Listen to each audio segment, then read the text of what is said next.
আসসালামু আলাইকুম সবাই কেমন আছো আপুরা? আলহামদুলিল্লাহ ভালো আছি আমি। তো আজকে আপু একটা টিনেজার বাচ্চাদের জন্য কামিজ তৈরি করব। কামিজের লম্বা খুব বেশি দেব না, 38 থেকে 40-এর মধ্যে রাখবো। গরমে পড়বে, তো গরমে আসলে সবাই একটু ছোট ড্রেস পরতে পছন্দ করে।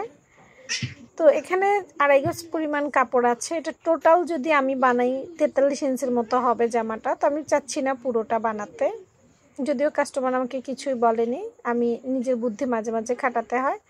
যেমন বাচ্চাটা একটু শর্ট, তো পুরোটা দিলে অনেক লং হয়ে যাবে, তাই দিব না।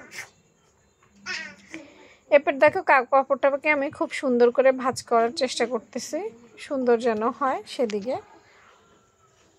কারণ ফিনিশিংয়ের উপরে ডিপেন্ড করেই কিন্তু তোমার একটা জামা ভালো বা খারাপ হবে। যেহেতু স্টেপ প্রিন্টের দিকে খেয়াল রাখতে হবে, প্রিন্ট যেন সোজা থাকে, ঠিক থাকে, সেদিকে খেয়াল না করলে কিন্তু জামাটা বাজে হয়ে যাবে। দেখো প্রিন্ট আমি সোজা সোজা রেখেছি, আর কাপড়টাও মোটামুটি ভালো আছে, একদম খারাপ না। তো নেওয়ার পর দেখো কিছু কিছু সময় আমরা কিন্তু আমি দেখো খুব সুন্দর করে ড্রয়িং করি। তো আজকে কিন্তু কোনো ধরনের ড্রয়িং আমি করব না, কারণ চক সাদা, এটার কালারটা অনেক সময় উঠা না। তো নিচের অংশটুকু আমি 1 ইঞ্চি পরিমাণ কর্নারটা উঠাই দিলাম সবার আগেই। এরপর লম্বার মাপটা নিলাম। এই যে বললাম না, লম্বা পুরোটা নিব না, কিছু কাপড় আমার থেকে যাবে 3 ইঞ্চি বা 3.5 ইঞ্চির মতো। আমি গাদ আর মোহরার মাপটা নিয়ে নিচ্ছি। তো সাদা কালার হওয়ার কারণে আসলে ওইভাবে বোঝা যাচ্ছিল না। গলার মাপটা নিয়ে কাপটা 1/2 ইঞ্চি ডাউন করে কেটে নিচ্ছি। এরপর মোহরা আমি প্রায় 6.5-এর মতো নিয়েছি।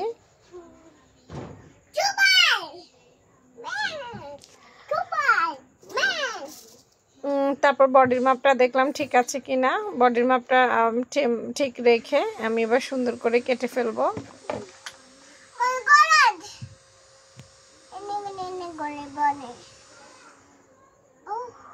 তো আজকে কোনো শেপ কাটার ব্যবহার করব না, আর শেপ কাটটা হাতের কাছেও নেই।